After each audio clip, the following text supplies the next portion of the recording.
Frieren just already feels like a very healing story. Hi and welcome back. I absolutely loved episode 2 of Frieren. This show is already very engaging despite having not introduced any conflict plot-wise, and that's because the character writing and themes are so strong. Episode 1 already hinted that connections between people is going to be one of the main themes in Frieren, and this episode continued that and mostly focused on Fern and Frieren. And their relationship is so interesting, even if we know very little about them as individuals at this point. You have an ancient elf and a human child, and yet we got to witness this beautiful connection between them and what they have in common, even if they should be polar opposites. But before I get into all that, let's talk about Heiter first. I misjudged him so much. Yes, after last episode, I knew he was lying to Frieren, and I suspected that it wasn't necessarily anything malicious, but it turns out that his intentions were completely selfless. He just didn't want Fern to be alone after he was gone. I didn't even consider the possibility that he knew from the very beginning that the grimoire didn't have any immortality or resurrection spells. It's also interesting how such a simple trick worked on Frieren, who's supposed to be ancient and wise, but I feel like that reflects real life too. When we focus on something very complicated, we might overlook the simplest things sometimes. After Heiter collapses, we get a flashback of how he saved Fern, and she was about to jump off a cliff, which is just, absolutely heartbreaking. I'm a huge believer that when you want to show something brutal in your story, you don't have to be explicitly brutal. I feel like nowadays people are so desensitized to violence that when you have tonally dark and heavy stories, they often don't even affect you all that much. But when you have a story like Frieren, which seems so magical and wondrous and hopeful, and then you add a short moment where a small child, an orphan, is about to jump off a cliff, it hits you right in the feels much more than anything explicit ever could. We feel the pain and brutality of the world. We feel how much Fern suffered even without having to actually see it. But my favorite part about this scene is what Fern said about Heiter, how she had to repay him for saving her, and her idea of repayment was living well. It was being able to take care of herself. It was giving Heiter proof that even after his death, she would be fine. That's such a beautiful and healthy way of looking at literal life deaths. Fern didn't think how she had to stay with Heiter or how she had to take care of him. Instead, she only wanted to show him how she would be fine. But let's go back to Frieren and Fern. Episode 1 established how they both only somewhat like magic, but this episode we got to see how Fern didn't believe Frieren and thought they were different. And this emotional conflict highlighted Frieren's wiseness, at least in my eyes, and it was done through a few different ideas. First was how Fern kind of looked down on these simple spells they were learning, like making warm tea or removing rust from statues. Later in the episode, with the whole looking for the specific flower plotline, she expressed a similar idea by saying, and I quote, "She's a mage who possesses the power to save many people. She shouldn't spend her time searching for something that doesn't exist." I loved this part so much because of how accurately it reflects our real world. People have this idea about what success is, about how a successful and happy person should look like, but success and happiness shouldn't be measured by how busy someone is or by how much they accomplish in life scale-wise. Instead, it should be measured in personal pride, and for everyone it means something different. Someone might feel proud after saving many people or getting famous, while someone else might feel proud after knitting a sweater, and it's so unfair to look down on one activity just because it seems smaller in scale. So going back to Frieren, I find it beautiful how she accepts any and all knowledge and doesn't see certain spells as inferior to others. I also loved how this conversation between Fern and the old lady ended. When Fern asked, "Am I wrong?" the old lady replied, "I don't think so, but Frieren must see things differently." And I feel like that difference in perspective was the main thing that this episode emphasized instead of trying to paint someone as right or wrong. And speaking of perspective, it was also very interesting how Heiter told Frieren how he thought that Fern must love magic very much if she studies so hard. And then later, Fern thought the same thing about Frieren. Both were outsider perspectives and both were wrong, because Fern and Frieren only somewhat like magic. And that leads me to another idea that this episode highlighted, in my opinion, and that is choosing to care about the things that you do.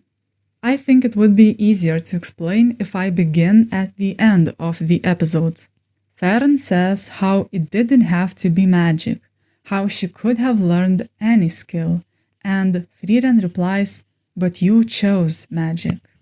I admire passionate people a lot, people who know what they want to do and they literally can't live without doing that thing, but not everyone is like that. For some people, passion doesn't come naturally. For some people, passion has to be a choice, and it starts with that little spark of curiosity. Even being only mildly curious about something is better than being completely numb. So you have to grab that thing. You have to choose to care about it. Because when you don't care about the small things, it bleeds into other areas of your life, and then life simply sucks. So going back to Fern and Frieren, they both only somewhat liked magic, and that was enough to choose it.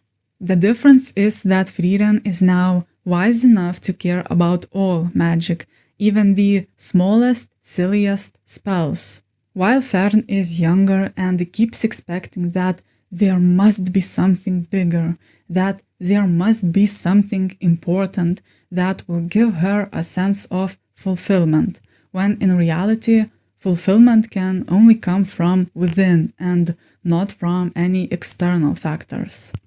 And to add to that, Frieren also said how she used to be more apathetic, how she didn't care about magic as much, but all that it took her to change was Himmel praising her spells. So it comes back to that inner sense of pride about what you do and how life is simply more beautiful when you choose to care about the things you do, whatever they might be. It's also very interesting how in episode 1, Frieren seemed like the most apathetic character, but in episode 2, she seems almost passionate compared to Fern, which is just backwards when Fern is a human child and she should be brimming with happiness. I really hope that a part of Fern's character arc is about learning to find more joy in life, learning to find more joy in the small things. Another idea that I really loved in this episode is how the smallest things can have the biggest impact. For example, Frieren changed a lot just because Himmel praised her spells, and now she can pass that wisdom on to Fern.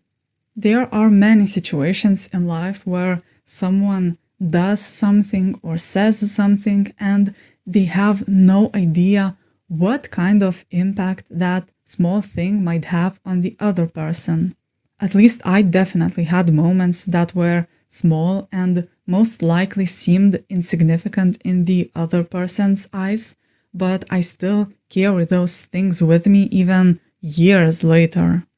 Other than Frieren, we see how Himmel also inspired Heiter to be better, and then Heiter inspired Fern to be better, and now Frieren and Fern can learn from each other, and I find it so beautiful how connected they all are, how small kindnesses can snowball into bigger kindnesses, and how your small corner of the world can become just a bit more beautiful if you focus on that kindness and allow yourself to be inspired by it.